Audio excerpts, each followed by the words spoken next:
All right, 2K fans, as you know, they got the NBA 2K League coming up, and I just kind of wanted to go over everything you need to know about it so far, what I know from what they posted, how can you become a player, what to expect, and the community-driven aspect they've been talking about recently in it. All right, so we know that 17 teams are going to represent the NBA counterparts, and those 17 teams are the Boston Celtics, Cleveland Cavaliers, Dallas Mavericks, Detroit Pistons, Golden State Warriors, Indiana Pacers, Memphis Grizzlies, Miami Heat, Milwaukee Bucks, New York Knicks, Orlando Magic, Philadelphia 76ers, Trail Blazers, the Kings, the Raptors, the Jazz, and the Wizards. Now, when it comes down to it, how they're going to make this work is that in February they're going to do a pre-draft workout, so basically tryouts, and then in mid-March they're supposed to do a draft where each team is going to select their 5 players, and then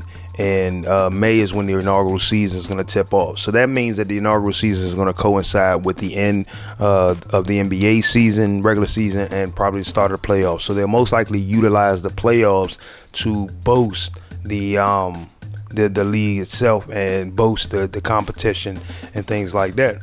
Now, also, what they've been saying is that both teams will be flown to a central location to play. They've created and is still working on a specific version of the game, a basic, more advanced version of the game that will allow them to do things like capture the games from multiple angles for replays and things like that. They're in talks with doing how they're going to do the commentary setups and things, but when it comes down to it, they're working on a special version of the game that'll be utilized just for the league itself, and so that's something that's interesting to look forward to. Now, as far as when the players get drafted, they said that the players will have contracts similar to the NBA players on the team. Now I don't mean like $1 million contracts, you know, especially not at the beginning, but they're going to have contracts that's going to give them maybe 1 or 2 seasons, 3 seasons, things like that with the team. So, you know, it's going to be a big thing to do. It's going to be something really worth looking into. And now we're going to go over how to compete, how to become a part of this, and how to kind of get your name out there so that way someone can try to pick you up. All right, now as far as competing in this league, being a part of it, it's essentially some of the simplest and most advanced things that you got to do. First of all, you want to be just playing the game. You want to be getting your stick skills up and trying to become one of the best. That's something that I myself am inspiring to do. So like, I'm not saying that, oh, I'm going to be a part of this 2K league, but I'm playing in order to be a part of the league. So the way I look at it is that I'll get better by playing with a goal, with the end goal in mind. And so, not to say that I'll get picked up, but essentially I'll be at that elite level where I can play against those cats, mastering the games, ins, the outs, the ups, the downs.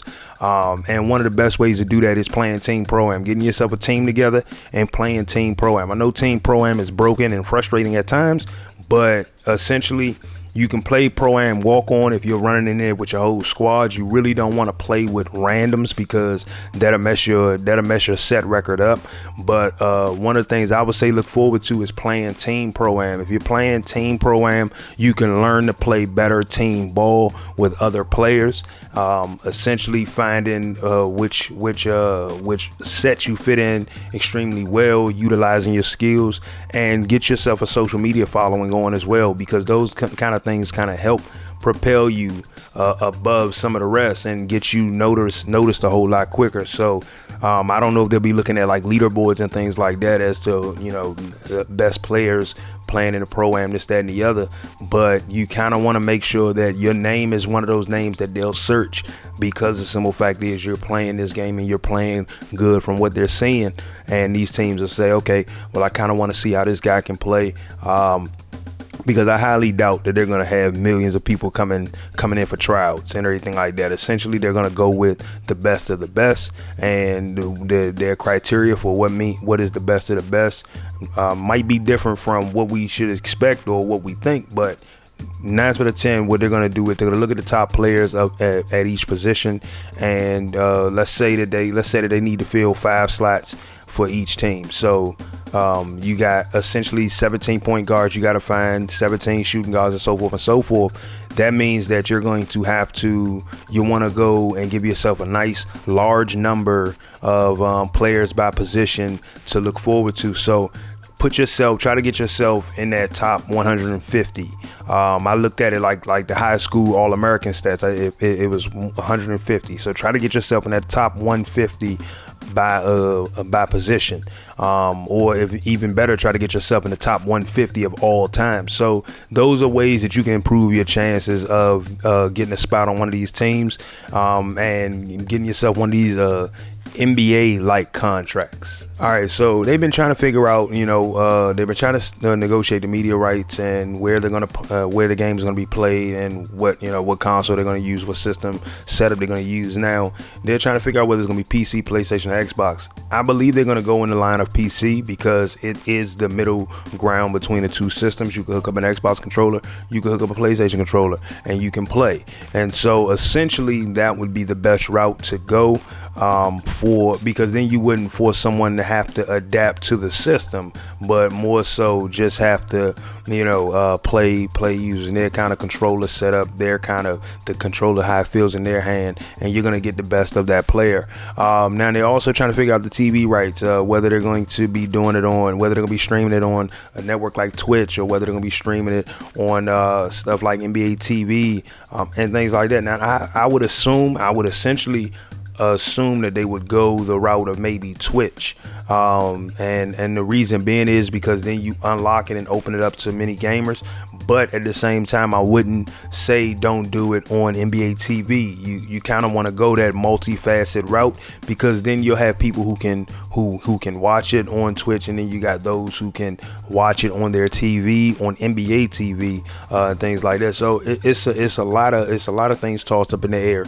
But as far as what to expect, seeing as they're building a specific framework of NBA 2K18 for the E-League, they're going to have a setup that most likely is going to allow for instant replays, some different camera angles. So it would be cool to be able to watch it on a platform like Twitch and be able to change the camera angle that you want to see it from, or to watch it on NBA TV and feel like you're watching something akin to the real product, and switch different camera angles, go from a roving cam that goes up and down the court, that skybox cam, go from the nosebleeds cam. But it'd be great to have that kind of setup. So I'm looking forward to seeing how they're going to unveil this particular version of the game. And a lot of things that people are doing in the community right now kind of goes toward that. So it's going to go toward building this polished product. I think the only thing people are going to be upset about is if this engine comes out, or this framework of the game come out, and it is like spot on perfect representation of what people wanted from 2K, people are going to be upset. But essentially what's going to also end up happening is that they're going to use that to improve the game that we play for fun, the game that we play on a daily basis. So it's a lot to take from what we can expect to come out of the NBA 2K franchise and with the 2K League. Like I said, I'm looking forward to it. Now we're going to go over the community-driven aspect of it. There's a lot of things in that people have been talking about, and the community-driven, how much of the community is going to really be involved in the shaping of this sport.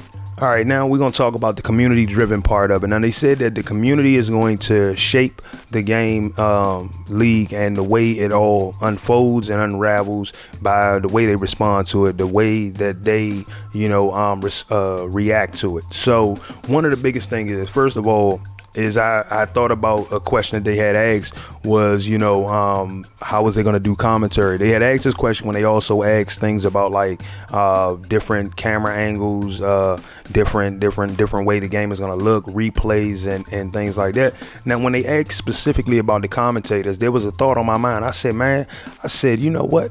I said Chris Smooth would make an excellent commentator for this game.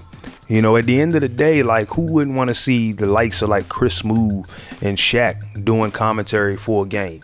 You know, and if you can't, and then here you go, if you can't get these cats to do commentary, can we get them to do a can we get them to do the recaps, do the replays and things like that? That would be cool.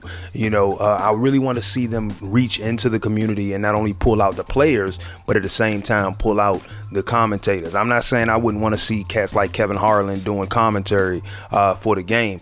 But I would really enjoy seeing like an NBA commentator, an NBA play-by-play analyst, sitting alongside a guy like Shakedown and doing commentary, because that would make it enjoyable. That would make it fun. You know, I understand that we got a more you want to appeal to a wider audience and to a mass amount of people. So one thing I would hope that they would do is pull some good commentary from the 2K community and go with that. I mean, that's something that I look forward to seeing unravel and be unveiled before our eyes. I'm hoping that that's the route that they go. As much as I enjoy NBA commentators, let's be real. I mean, I go on YouTube and I watch Chris Smoove recap games. If Chris Smoove didn't recap it, that game didn't happen to me. And the reason why I do that is because the commentary that he lays out is so enjoyable, it's so funny, and so when it comes down to it, I want to see them pulling guys like that. I want to see them pulling guys, you know, like IKC or like Shakedown. I would even like to see Agent Zero, because that dude is funny. I really gotta mess with him because that dude is funny. So having these YouTubers, there are quite a few more, but having these YouTubers that are big in the 2K community doing your commentary would actually make it appeal to an even wider audience, because you got those who literally just appeal to, you know, these particular YouTubers, or you got people who appeal to playing the game, but you got people who you can bring together by blending all this together, you know. So I know that's a whole lot to take in, and I mean, I'm just hoping that when it comes down to it, that we truly see a product that evolves and is based on the community that it's in. I've never really been interested in esports until now, and that's because the simple fact is that it's an esport I can get behind. The fact that you're playing pro-am style games on a more global scale, a more worldwide scale, these are things that I like seeing come to the 2K community, and hopefully this helps shapes the game for the future. You know, this your boy JuKIng the Boss, and once again, I'm trying to just drop a little information as I come along. I'm about to get back into this 2K grind. I'm on my way to 92. I'm thinking about 40% away from it. So let me get back on this grind real quick. I'm gonna catch you guys on the next video. Peace.